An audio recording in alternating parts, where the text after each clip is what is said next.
إن الحمد لله نحمده ونستعينه ونستغفره ونعوذ بالله من شرور أنفسنا ومن سيئات أعمالنا من يهده الله فلا مضل له.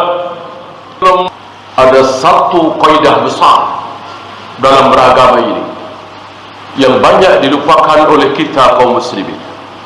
Apa? Lau kana khairan lasabaquna ilaih. Baik di transportasi kecuali masalah dunia. Ini masalah agama, masalah ibadah, wudu, tayamum, sholat, tawaf, sa'i dan seterusnya. Ketika itu baik, pasti sudah. Pertanyaan, kenapa tidak Nabi Rasul sallallahu alaihi wasallam? Seandainya sebuah peribadatan itu syariat, jawabnya mudah. Ada beberapa ibadah sunnah tapi Nabi belum pernah melakukan. Antum berani puasa 10 Muharram, puasa Asyura? Tentu berani, itu sunnah. Pernahkah Nabi melakukan puasa Asyura 10 Muharram? Belum pernah. Seumur hidup beliau belum pernah, karena beliau mengatakan ini tahun 10 Hijrah.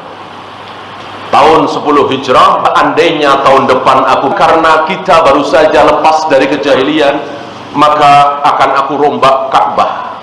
Pintu masuk dengan pintu keluar berbeda. Hijr Ismail akan aku tinggikan, karena sebetulnya Ka'bah harusnya ini sebelah sini, ini sebelah sini. Ada beberapa ibadah beliau tapi kita tidak boleh mencontoh.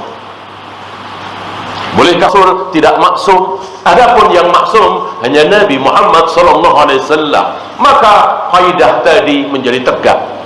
Dan begitulah para ulama dituntun oleh Allah, diberi hidayah, ana khairan lasabaquna ilaih, untuk menilai, lihat para sahabat melakukan apa tidak. Ketika hari ini kaum muslimin mentahlilkan kematian 3 harinya, 7 harinya, 40 harinya, 100 harinya, ini apa istilahnya, kontroversi. Ada yang setuju, ada yang tidak, yang benar yang mana? Lihat sahabat, mudah. Adakah para sahabat yang mentahlilkan kematian ibu mereka, ayah mereka, kakek mereka, nenek mereka 3 harinya, 7 hari merayakan maulid Nabi? Kalau ada, kita ikuti, nggak mungkin salah. Kalau nggak ada, jangan, nggak mungkin benar. Dan begitu seterusnya. Apapun dalam, tentu antum harus tahu, sebuah perbuatan itu adalah ibadah. Satu di antara 3 cara. Yang pertama, perbuatan itu tidak bisa dicerna oleh akal. Kenapa ruku, kenapa sujud, kenapa tayamum, kenapa azan, kenapa qomat, kenapa jumroh dilempar-lempar, kenapa hajar aswad dicium, kenapa tawaf, kenapa sa'i? Ada yang bisa jawab? Nggak ada. Kenapa harus tawaf, kenapa harus sa'i, kenapa harus mandi junub, kenapa harus tayamum, melumuri wajah dengan debu? Nabi nggak tahu. Nabi hanya memerintahkan apa yang datang dari Allah. Kemudian para sahabat juga nggak nanya maksudnya apa. Itulah ibadah, tidak bisa dicerna dengan akal. Berbeda dengan urusan dunia atau ibadah mahdoh, cari nafkah, sedekah, nikah. Akal bisa cerna. Kenapa kita harus nikah? Kenapa harus cari nafkah? Kenapa harus sedekah? Itu ibadah ghairu mahdoh. Tidak mencontoh Nabi nggak apa-apa. Yang kedua, tidak ada manfaatnya. Ibadah mahdoh itu nggak ada manfaatnya. Sholat, wudu, tayamum nggak ada manfaatnya, kecuali nanti di akhirat. Manfaatnya nanti di akhirat berupa pahala, surga, ridha Allah. Dunia, lihat orang Jepang, Amerika, Eropa, nggak ada yang wudu, nggak ada yang tayamum, nggak ada yang tawaf, nggak ada yang sholat, mendapatkan manfaat besar. Ya kaya, ya sukses, ya mentereng, ya hebat. Maka antum jangan pernah mencari manfaat dari ibadah. Supaya lancar rezeki, supaya tampan, supaya cantik, maka melakukan ibadah ini itu. Jangan, manfaatnya nanti di akhirat. Itulah ibadah. Beda dengan ibadah mahdoh atau urusan dunia. Apa manfaat sedekah? Apa manfaat cari nafkah? Apa manfaat nikah? Antum semua bisa jawab. Beda dengan manfaat rukuk, sujud. Orang-orang kafir banyak melakukan itu. Ketika ada sebuah perbuatan satu saja kok mempunyai ciri yang pertama atau yang kedua atau yang ketiga, maka antum haram melakukan. Tidak boleh, kecuali ada contoh dari Rasul dan para sahabat. Kecuali sama cara Rasul dan Sallallahu Alaihi Wasallam haram dilakukan. Bukan masalah syirik ya, enggak sampai ke syirik ya. Cuman manfaatnya apa? Sama ketika antum ulang dicontohkan oleh orang-orang kafir, kita ikut-ikutan begini, nyontoh siapa? Orang kafir. Adapun melempar jumroh, mencium hajar, mencontoh Nabi, manusia termulia di muka bumi ini. Bagaimana mau dibandingkan Nabi dengan orang kafir? Jangan buang akal kita, hargai akal kita. Nggak ada manfaat, ngapain dilakukan? Nggak ada manfaat sama sekali. Ya, aqulu qawli hadza astaghfirullah li wa lakum.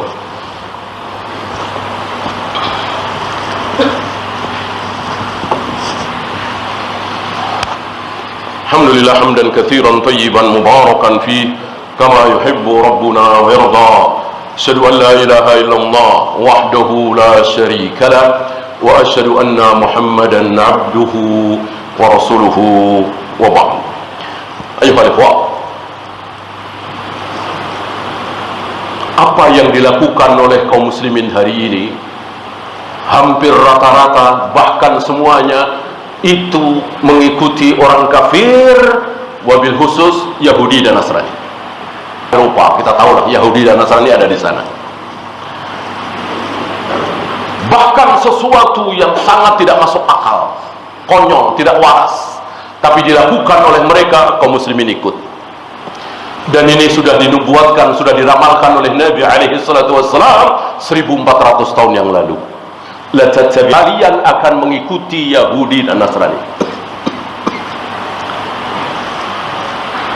Hatta law dakhalu juhra dabbin, hingga ketika orang-orang Yahudi dan Nasrani masuk ke dalam lubang biawak, lubang dok, la dakhaltumuhu, sebuah kelakuan, perbuatan yang tidak masuk akal, nggak waras, konyol, lubang biawak dimasuki.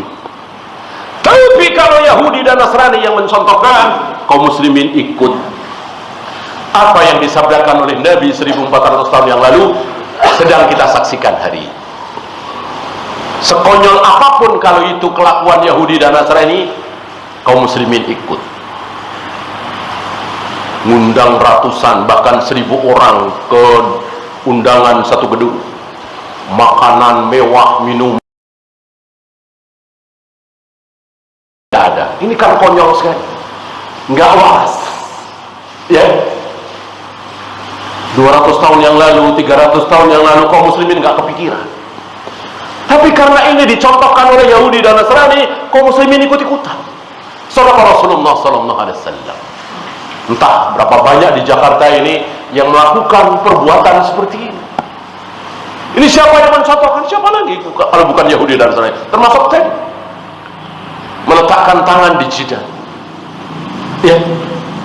Ini siapa yang mencontohkan? Antum tahu, dan banyak sekali. Kalau hari ini tanggal 1 Agustus kelahiran anak saya umur 10 tahun, lilinnya 10. Ini kelakuan siapa kalau bukan Yahudi dan Nasrani, kalau bukan Amerika dan Eropa? Ditiru oleh kaum muslim. Ini nggak dikenal oleh Imam Syafi'i, Imam Bukhari, Imam Muslim, Imam Malik, para sahabat, para tabi'in, nggak kenal itu semua. Shadaqa Rasulullah sallallahu alaihi wasallam. Maka jangan sia-siakan akal kita, jangan buang kita punya akal.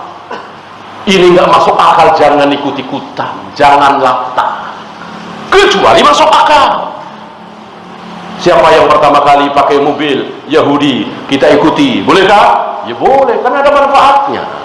Naik mobil daripada jalan kaki, ya kan? Siapa yang pertama kali naik pesawat, kalau niup trompet di malam 1 Januari, manfaatnya apa? Manfaatnya apa? Ada tokoh mati, benderanya turunkan setengah tiang. Apa maksudnya? Apa manfaatnya?